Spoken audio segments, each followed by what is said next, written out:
Disclaimer, sebelumnya video ini bukan gimana cara kita memperbaiki modem atau router seperti ini, mereknya adalah Riscom.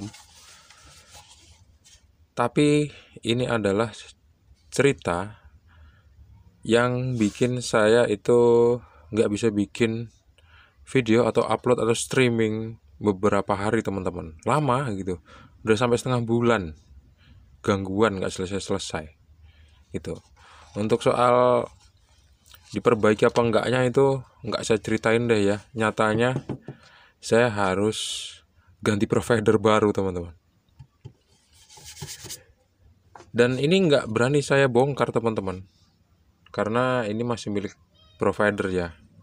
Sebetulnya kalau misalnya gercep, provider langsung datang begitu ada keluhan, terus diganti deh routernya atau diperbaiki bagian kabelnya atau yang lain-lain ya dari fiber optik itu gitu. Ini kalau dinyalain normal, teman-teman. Jadi lampu yang seharusnya nunjukin kerusakan itu kan biasanya loss ya. Ini lossnya nggak nyala. Artinya kabelnya tuh kayak masih bagus gitu. Tapi kok kenapa ini nggak bisa dipakai? Nah, itu yang jadi pertanyaannya. Karena ini masih punya perusahaan, akhirnya saya nggak punya hak untuk bongkar gitu. Jadi saya coba mau tes aja tegangannya, teman-teman. Kira-kira router seperti ini kalau rusak, internet bisa nyambung tapi tanda seru, no internet access gitu, itu bisa nggak sih terjadi karena adaptornya yang rusak? Nah, kita akan cari tahu. Teman-teman tonton terus video ini sampai habis. Jangan lupa untuk klik like, subscribe, dan membagikan video ini ke teman-teman kalian. Pertama kita siapin dulu avometer digital. Kita arahin ke 200 volt DC. Nyangkut 200 volt DC ya. Nah, terus kita coba cek adaptornya ini outputnya berapa volt, teman-teman. Kalau misalnya saya perhatikan outputnya adalah 12 volt 2 ampere gitu. Di sini kelihatan 12 volt 2 ampere ya di ujung kuku jempol saya ini gitu. Kalau gitu ringnya kita bisa turunin jadi 20 volt. Tapi kalau misalnya ini rusak, bisa jadi dia over ya. Kita naikin aja lagi jadi 200 volt gitu. Terus polaritasnya coba kita cek ya. Ini teman-teman, polaritasnya ini yang dalam adalah positif, yang luar adalah negatif. Gampang kan ngeceknya. Nah, sekarang langsung saya colokin ke arus listrik 220 volt. Kita fokusin ke avometer digital. Yang probe warna hitam kita tempelin di luar. Kemudian probe warna merah kita tempelin ke dalam. Ternyata muncul tegangan sebesar 12,2 volt. Ini bagus, teman-teman. Bagus ini. Ternyata adaptornya masih bagus. Dan ini adalah adaptor yang bagus memang. Biasanya adaptor yang jelek tuh ringan banget. Harganya murah juga sih. Kalau ini berat.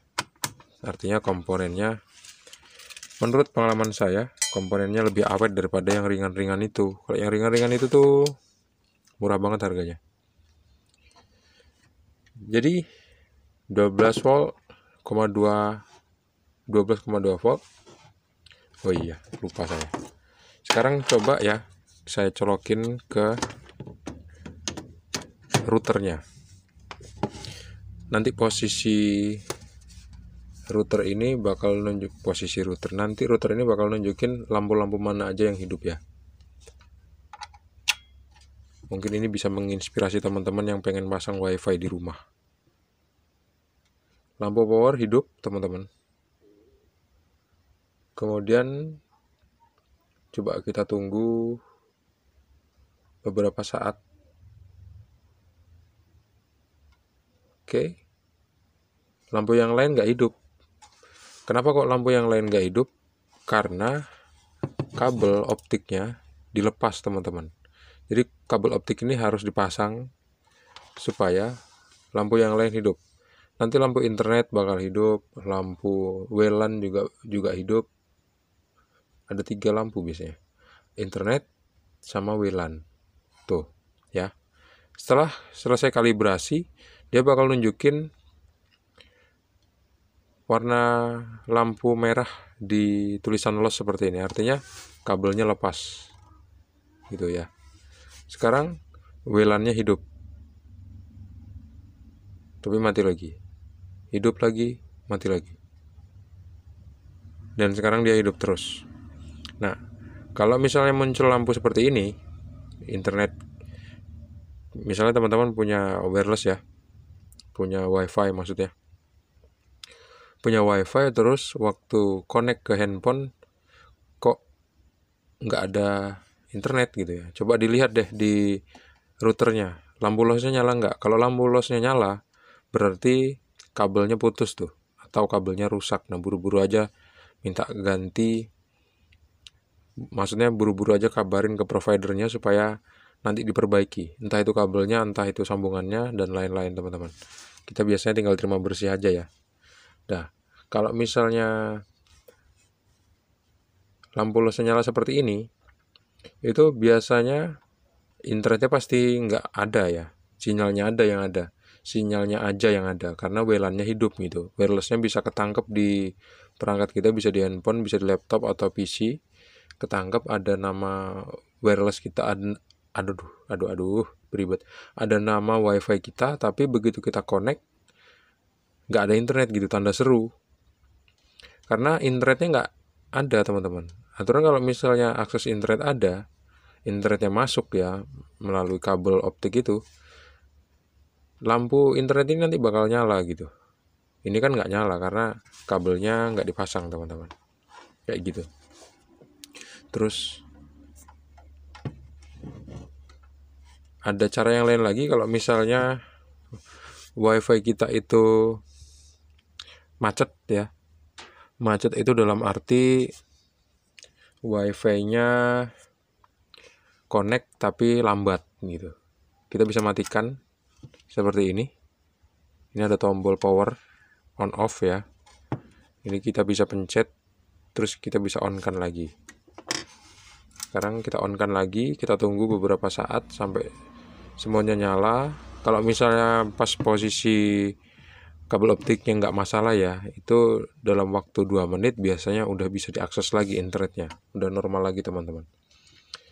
Nah, kalau misalnya gini, kalau misalnya kalian lupa masuk ke administrator misalnya, kalau ini kan di sini ditunjukin ya IP address-nya, biasalah IP address standar 192.168.1.1, terus usernya ada password user sama username-nya. Kita ketik di handphone, kita buka Google Chrome.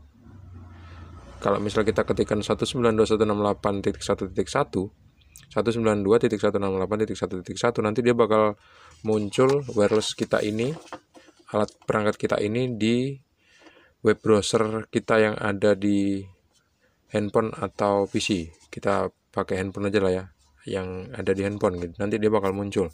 Di situ kan nanti ada kolom login ya, username sama password. Username sama passwordnya kalau yang ini ada di sini, tapi nggak usah saya tunjukin lah ya. Paling-paling teman-teman juga udah tahu. Biasanya sih namanya admin, username-nya biasanya namanya admin, dan passwordnya biasanya admin. Itu untuk default gitu. Dan kalau misalnya teman-teman masuk ke manajemen, kalau di yang merek Riscom ini, di situ nanti ada tab manajemen, dan nanti teman-teman bisa ganti tuh password sama ganti passwordnya. Jadi supaya nggak dibobol orang ya, teman-teman bisa ganti passwordnya. Dan kalau misalnya satu saat teman-teman lupa password yang udah diganti tadi, akhirnya kan nggak bisa masuk lagi tuh ke, meskipun kita nggak bisa masuk lagi tuh ke administratornya. Nah, caranya ada yang lain teman-teman, yaitu supaya kita bisa masuk lagi. Kalau misalnya kita passwordnya lupa, kita bisa meresetnya. Di sini saya lepas aja lah ya, udah saya matikan kok. Di sini ada tombol reset tuh. Tombol reset ini kalau kita tekan seperti ini, dia dalam keadaan hidup ya. Dia dalam keadaan hidup, langsung kita tekan reset, terus kita lepas. Dan nanti nanti SSID kita, misalnya apa namanya, misalnya teknisi digital WiFi gitu ya, nanti teknisi digital WiFi itu bakal berubah namanya menjadi SSID bawaan dari routernya. SSID bawaan dari routernya kan ada ditunjukin di sini seperti ini teman-teman. Tuh, wireless SSID user 6BA dan seterusnya, seperti itu. Dan nanti kita masukin ulang aja password sama username kita yang lama tuh udah nggak bisa kepake lagi karena udah kita reset. Jadi nanti kita masukin lagi username yang default sama password yang default, admin 1 atau admin dan admin, atau admin dan passwordnya adalah admin, seperti itu teman-teman. Jadi kayak gitu aja lah ya video kali ini. Ini udah ganti provider yang baru, jadi moga-moga aja lancar terus, semoga tetap bisa streaming dan bisa tetap silaturahmi sama kalian semua di luar sana. Terima kasih sudah menonton. Jangan lupa untuk klik like, subscribe, dan bagikan video ini ke teman-teman kalian. Sampai jumpa di video selanjutnya. Assalamualaikum warahmatullahi wabarakatuh. See you on the next video and bye-bye.